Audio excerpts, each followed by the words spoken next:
السلام علیکم۔ ہمارے چینل اسلامک لرننگ کارنر میں خوش آمدید۔ دعا ایک ایسا عمل ہے جو اللہ سبحانہ و تعالیٰ کو بہت پسند ہے۔ اللہ سبحانہ و تعالیٰ قرآن کریم کی سورہ بقرہ آیت نمبر 186 میں فرماتے ہیں، اور اے پیغمبر، جب تم سے میرے بندے میرے بارے میں دریافت کریں تو کہہ دو کہ میں تو تمہارے پاس ہوں۔ جب کوئی پکارنے والا مجھے پکارتا ہے تو میں اس کی دعا ضرور قبول کرتا ہوں۔ تو ان کو چاہیے کہ میرے حکموں کو مانیں اور مجھ پر ایمان لائیں تاکہ نیک رستہ پائیں۔ ربنا دعائیں قرآن کریم کی وہ 40 دعائیں ہیں جو مختلف انبیاء علیہ السلام نے آزمائش کے مختلف اوقات میں اللہ سبحانہ و تعالیٰ سے مانگی تھیں۔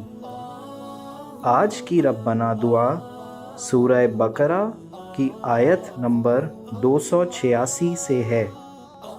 مزید آگے بڑھنے سے پہلے ہمارے چینل کو سبسکرائب کریں اور بیل آئیکن کا بٹن دبائیں، اور اگر آپ کو ہماری ویڈیو پسند آئے تو لائک، کمنٹ اور شیئر کرنا نہ بھولیے۔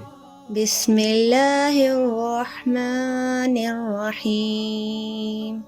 ربنا ولا تحملنا ما لا طاقة لنا به واعف عنا واغفر لنا وارحمنا أنت مولانا فانصرنا على القوم الكافرين۔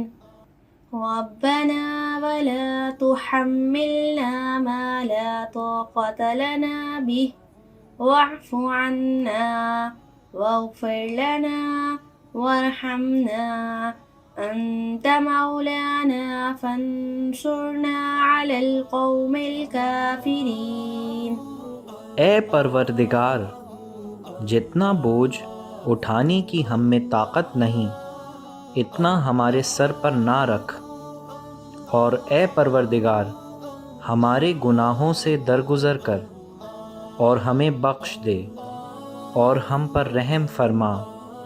تو ہی ہمارا مالک ہے اور ہم کو کافروں پر غالب فرما۔ ابو ہریرہ رضی اللہ تعالیٰ عنہ سے روایت ہے کہ یہ بات صحیح بخاری اور صحیح مسلم سے ثابت ہوتی ہے کہ یہ دعا جب بھی حضور صلی اللہ علیہ وسلم نے مانگی ہمیشہ قبول ہوئی۔ ابن عباس سے روایت ہے کہ ہم سب لوگ ایک گروہ کی صورت میں نبی صلی اللہ علیہ وسلم کے پاس بیٹھے تھے۔ وہاں جبرائیل علیہ السلام بھی موجود تھے۔ اچانک سے اوپر کی طرف سے ایک دروازہ کھلنے کی آواز آئی۔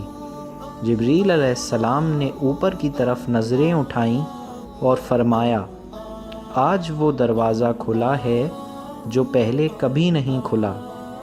اسی دوران ایک فرشتہ اترا اور نبی صلی اللہ علیہ وسلم کے پاس آ کر بولا، آپ کے لیے ایک خوشخبری ہے کہ آپ کو 2 نور عطا کیے گئے ہیں جو آپ سے پہلے کسی رسول کو نہیں دیے گئے، ایک سورہ فاتحہ اور دوسرا سورہ بقرہ کی آخری 2 آیات۔ ابو مسعود انصاری رضی اللہ تعالی عنہ سے روایت ہے کہ جو شخص کسی رات سورہ بقرہ کی آخری 2 آیات پڑھ لے تو یہ دونوں آیات اس کے لیے کافی ہو جائیں گی۔ جزاک اللہ۔